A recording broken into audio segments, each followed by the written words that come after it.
Assalamualaikum warahmatullahi wabarakatuh. Selamat pagi teman-teman. Bagaimana kabar antum semua pada pagi hari ini? Mudah-mudahan senantiasa sehat dalam lindungan Allah Subhanahu wa taala. Teman-teman, marilah kita senantiasa bersyukur kepada Allah Subhanahu wa taala yang telah memberikan kepada kita nikmat keislaman dan juga kesehatan sehingga kita masih bisa belajar hingga saat sekarang ini. Salawat serta salam tidak lupa pula kita kirimkan kepada uswah dan qudwah kita Nabi Muhammad SAW dengan hantaran kata Allahumma sholli ala Muhammad wa ala ali Muhammad. Sebelum kita belajar, mari kita berdoa dulu ya teman-teman. A'udzu billahi minasyaitonir rajim. Bismillahirrahmanirrahim. Allahumma inni as'aluka rizqan tayyiban wa ilman nafi'an wa amalan mutaqabbalan. Rabbi zidni ilma warzuqni fahma. Adapun tujuan pembelajaran kita pada kali ini yaitu mampu menjelaskan karakteristik ruang dan pemanfaatan sumber daya alam untuk kesejahteraan masyarakat dari tingkat kota dan kabupaten sampai tingkat provinsi, serta mampu mengamati gambar dan membaca teks petunjuk tertulis tentang dua alat yang sama dan berbeda. Teman-teman, tahukah teman-teman ini peta provinsi apa?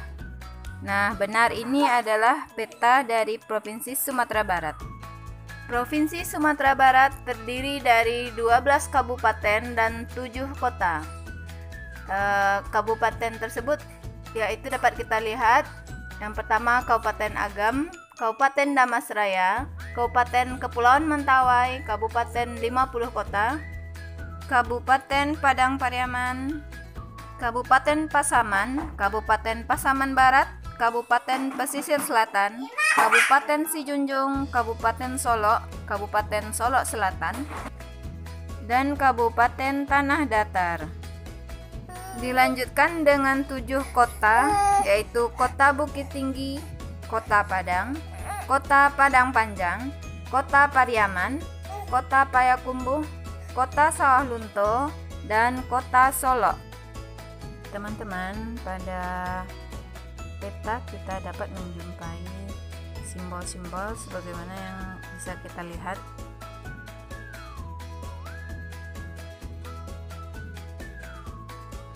Kemudian ada juga penampakan alamnya, tinggi daerah pada permukaan bumi di peta juga bisa kita lihat pada gambar. Pada peta, daerah dengan dataran rendah itu biasanya ditandai dengan warna hijau, dan semakin tinggi dataran tersebut maka warna pada peta itu berubah menjadi kuning, kemudian kecoklatan, kuning pekat ya teman-teman. Bisa kita lihat pada gambar peta yang nampak pada video ini. Nah, daerah dengan dataran tinggi itu biasanya cocok untuk kegiatan ekonomi, pertanian, dan perkebunan. Daerah di Sumatera Barat dengan hasil perkebunan markisah contohnya di Alahan Panjang, kemudian stroberi di Padang Panjang. Bisa kita lihat ya teman-teman, ada kebun stroberi di Padang Panjang. Kemudian ada juga perkebunan teh di Solok ya teman-teman. Mungkin teman-teman sudah pernah berwisata ya ke kebun teh yang ada di Solok. Nah, daerah dataran rendah itu biasanya lebih dikenal dengan hasil lautnya ya teman-teman.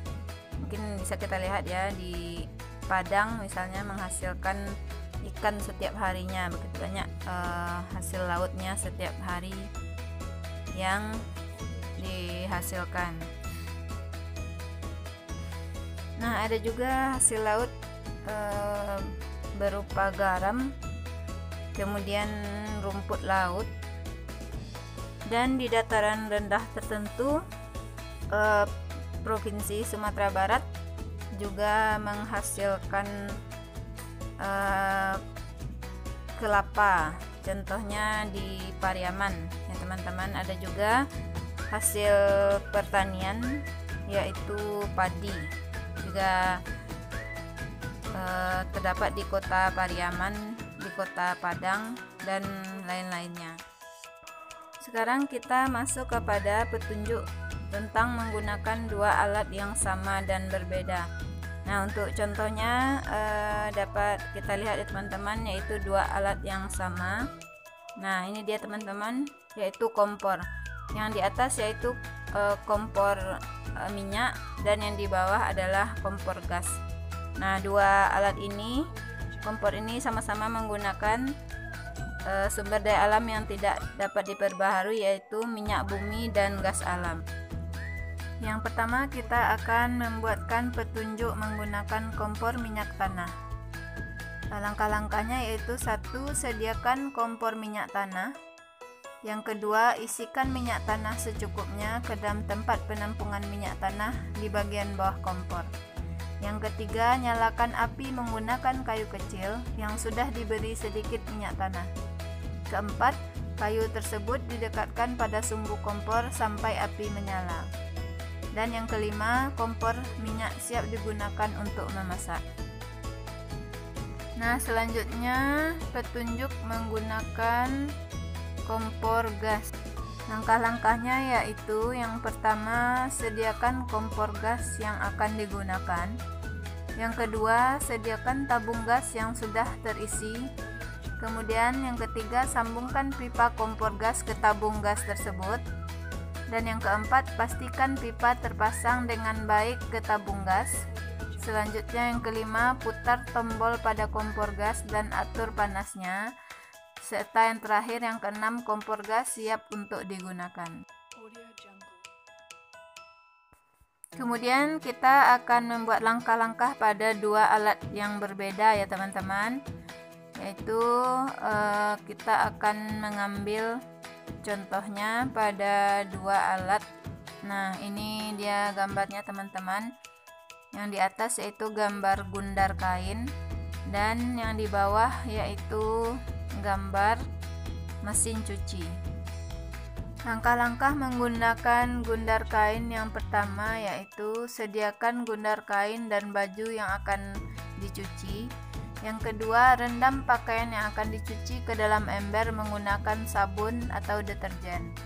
Yang ketiga, bersihkan kotoran pada kain dengan cara menggosok kain dengan gundar kain yang sudah diberi sabun. Yang keempat, bilas kain yang sudah dibersihkan. Dan yang terakhir, yang kelima, yaitu keringkan kain yang sudah dibilas lalu jemur di bawah sinar matahari. Selanjutnya, petunjuk menggunakan mesin cuci. Nah, langkah yang pertama adalah masukkan kain yang akan dicuci ke dalam mesin cuci.